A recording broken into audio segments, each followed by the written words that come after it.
লালু কোথায়? ওকে দেখছি না। আমাকে কিছু খেতে দাও, খাবার খেয়ে মাঠে যেতে হবে। বাড়ি থেকে একটু আগেই বের হয়েছে। আজ কদিন ধরে খুব গরম পড়ছে। বৃষ্টি নামার তো কোন লক্ষণ আকাশে দেখা যাচ্ছে না। এত গরমে বাড়ি টিকা যাচ্ছে না। একটু বৃষ্টি হলে কতই না ভালো হতো।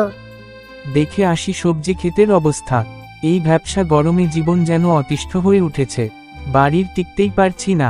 গিন্নি দেখো, গাছের একটা পাতাও নড়ছে না। এত গরম পড়েছে, আমার মনে হয় খুব শীঘ্রই কোন বড় ধরনের বৃষ্টি হবে।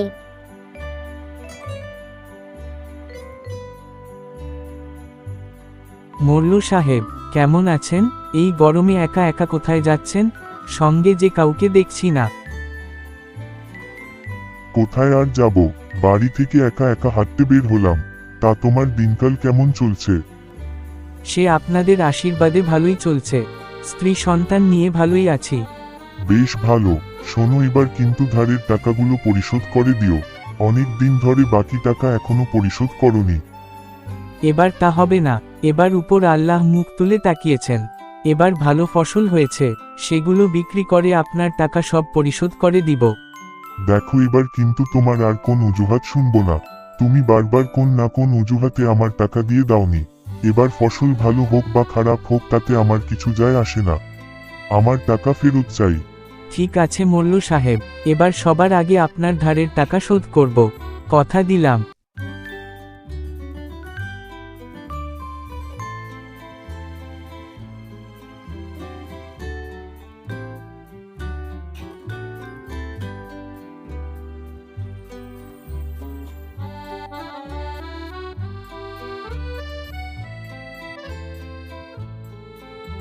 এবার খুব ভালো ফসল হয়েছে। খেতে এসে দেখলে মন যেন একেবারে জুড়িয়ে যায়। এবার এগুলো বিক্রি করে মহাজনের সব ধার দেনা পরিশোধ করে দিব। সামান্য একটু বৃষ্টি হলে আরও ভালো হবে। সেই সাথে ফসলের বর্তমান বাজার মূল্য যথেষ্ট ভালো। আশা করছি এ ফসল ঘরে তুলে ধার দেনা সব শোধ করে দিতে পারবো। কি গরম, গরমে টিকা যাচ্ছে না। অনেকদিন ধরে কোন বৃষ্টি না নামা, মাটিতে রস নেই। মাটিতে যদি সময় মতো বৃষ্টি না হয় এত সুন্দর ফসল নষ্ট হয়ে যাবে।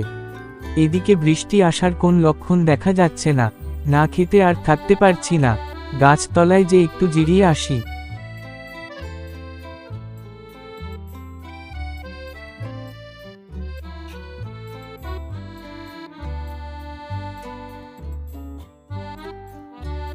যেমন রোদ তেমন তো গরম।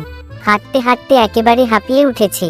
এই গাছতলায় বরং একটু জিরিয়ে নেই, তারপর না হয় বাবার কাছে যাব। আগে একটু বিশ্রাম করি, গরমে যেন শরীর ছটফট করছে।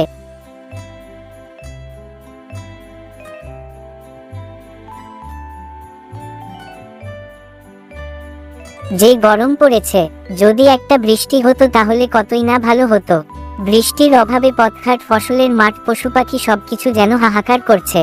এক ঝলক বৃষ্টি নামলে সবকিছুই শান্ত হয়ে যাবে।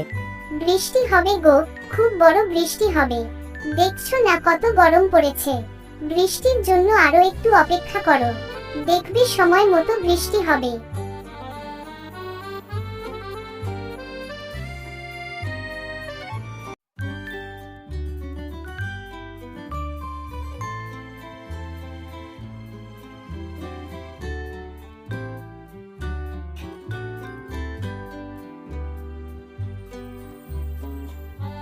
লালু, তুমি এখানে এসেছো কেন?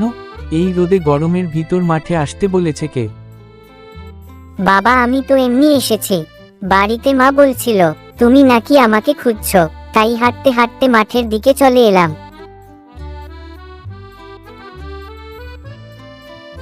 এই রোদে গরমে হাঁটাহাঁটি করো না, খালি গরম লেগে যাবে। চলো আমরা এখন বাড়িতে যাই। বাবা, এই গাছতলা একটু ঠান্ডা আছে, এখান থেকে একটু শরীরটা জিরিয়ে নাও, তারপরে না হয় বাড়ির দিকে যাই। ঠিক বলেছ, তাই করতে হবে। এবার আমাদের ফসল খুব ভালো হয়েছে। খেতে গিয়ে দেখলে একবার প্রাণটা যেন জড়িয়ে যায়। এখন ভালোমতো বাজারে বিক্রি করতে হবে। বাবা, একটা কথা, অতি বৃষ্টির আগেই সব বছর ঘরে তুলে নিতে হবে, তা না হলে আমাদের অনেক ক্ষতি হয়ে যাবে।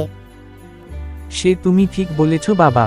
গত বছর এই দিনে অতি বৃষ্টির কারণে আমাদের ফসল নষ্ট হয়ে গিয়েছিল। আমাদের অনেক লোকসান হয়েছিল। তাহলে এই বছর এই ভুল আর করা যাবে না। এবার তো দেখো কত গরম আবহাওয়া, এরপর যদি অনেক বৃষ্টি হয় এবারও আমাদের ক্ষতি হবে। সবকিছু যদি ভালো থাকে তাহলে আর দেরি না করে কাল থেকে আমরা ফসল ঘরে তুলে বাজার শুরু করে দিব, যাতে আমাদের লোকসানের সম্মুখীন হতে না হয়।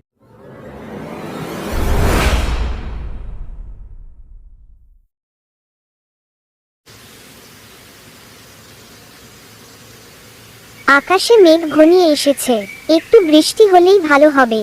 বৃষ্টির অভাবে মাঠঘাট যেন হাহাকার করছে। লালুর বাবা সেই যে কখন মাঠে গিয়েছে, এখনো বাড়ি ফেরার নাম নাই। সে এতক্ষণ গরমে মাঠে কি করছে? লালুকেও তো পাঠালাম, সে তার বাবার কাছে গিয়েছে না কোথায় গিয়েছে, তাও বুঝতে পারছি না। ছেলেটা যে একটা হয়েছে।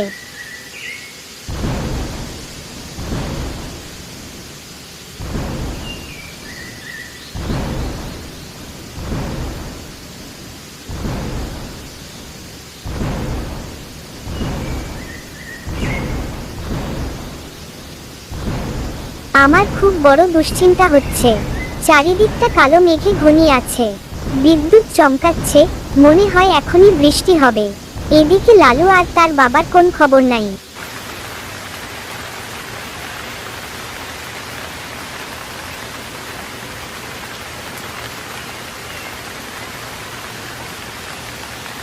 এতক্ষণে তোমাদের আসার সময় হলো। দুই বা পিঠা মাঠে কি করছিলে শুনি? আকাশে মেঘ করছে দেখতে পাওনি? তোমাদের আসতে না দেখে আমি অস্থির হয়ে পড়েছি। কি করব বল, মাঠে এবার এত সুন্দর ফসল হয়েছে, কাজ করতে করতে কখন যে আকাশে মেঘ ঘনিয়ে আছে সেদিকে খেয়াল নেই। ও তাই নাকি? এবার এত ভালো ফসল হয়েছে যে খেতে গেলে আর আসতে মন চায় না। হ্যাঁ গো লালুর মা, সময় পেলে একবার মাঠে গিয়ে এক সময় ঘুরে এসো, দেখবে তোমার মন ভরে যাবে। তাহলে তো ভালো। এই ফসল বিক্রি করে পাওনাদারদের টাকা মিটিয়ে দিতে হবে। প্রতিদিন টাকার জন্য লোকজন বাড়িতে আসছে। এই তো আর কটা দিন লালুর মা, দেখবে আমাদের সংসারে আর তেমন অভাব হবে না। খালি বাকি ভালোভাবে তুলে বিক্রি করে দিই, তাই আর কেউ বাড়িতে এসে টাকার জন্য ঝামেলা করতে পারবে না।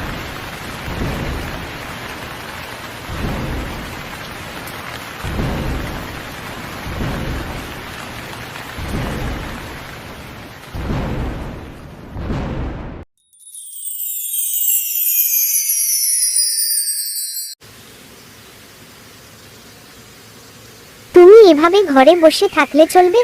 আজ দুদিন ধরে টানা বৃষ্টি, একবার খেতে গিয়ে দেখলেও নাকি অবস্থা হচ্ছে। তুমি কি বলছো? যে বৃষ্টি, ঘর থেকে বের হওয়া যায় না, আমি কিভাবে এর ভিতর বাইরে যাব? তাহলে ঘরের ভেতর মুখে হাত দিয়ে বসে থাকো। ক্ষেত খামার ওদিকে গোল্লাই যাক, বাইরে বেরোলে যে তোমার শরীরে ক্ষয় হবে সে তো আমি বুঝি। তুমি এভাবে কথা বলছে কেন? লালুর মা, বৃষ্টি একটু কম হোক, তারপর না হয় মাঠে যাব। যত সব, ঠিক আছে, তোমাকে আর কিছু বলবো না। আমার হয়েছে, তুমি ঘরে আরাম করে শুয়ে বসে থাকো, তোমাকে আর কিছু বলবো না। তুমি ঠিক কথা বলেছ লালুর মা, আমার একবার হলো খেতে গিয়ে দেখা উচিত ছিল। যদি সবজি খেতে পানি জমে যায় তাহলে সর্বনাশ হবে। আমি এখনই যাচ্ছি।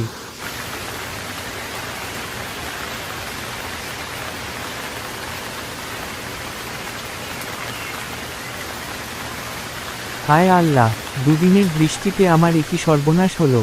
সব ফসল পানিতে তলিয়ে গেছে, ক্ষেত থেকে পানি নামানোর কোন ব্যবস্থা নেই। সব ফসল তো এবার নষ্ট হয়ে যাবে।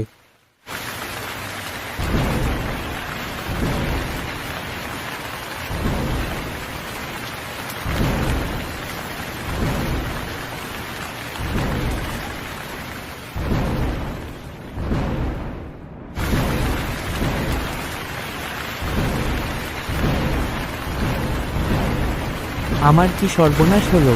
এবারও মনে হচ্ছে আমি সর্বশান্ত হয়ে যাব। গতবারের মতো আমার সব শেষ হয়ে যাবে। কত ধার দেনা করে আশা করে এই ফসল গড়ে তুলেছিলাম, এখন সব শেষ হয়ে গেল।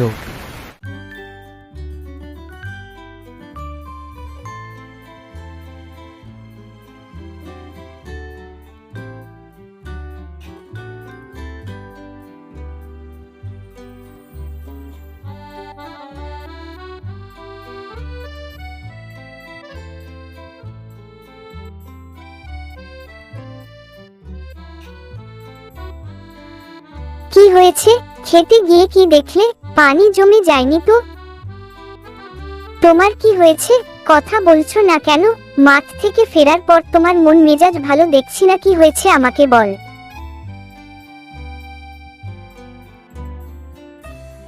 কি আর হবে লালুর মা, এবারও আমরা সর্বসন্ত হয়ে যাব। এতদিনে পরিশ্রম সব বিফল।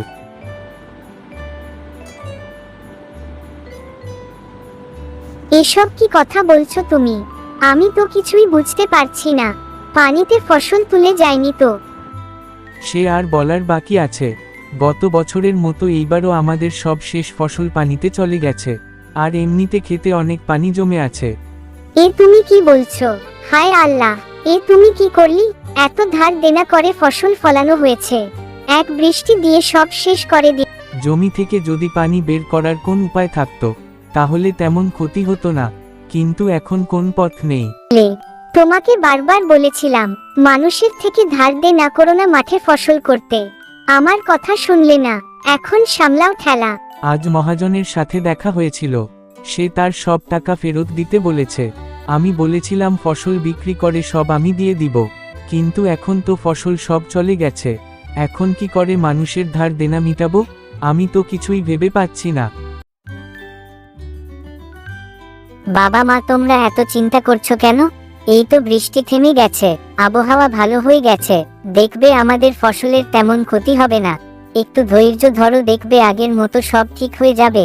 এত চিন্তা করার কিছু নেই। তোমরা যতটা ভেঙে পড়ছো তেমন একটা ক্ষতি হবে না। দীর্ঘদিন বৃষ্টি না হয় মাটি দিয়ে রস নেই বলে মাটি এই পানি শোষণ নিয়ে যাবে।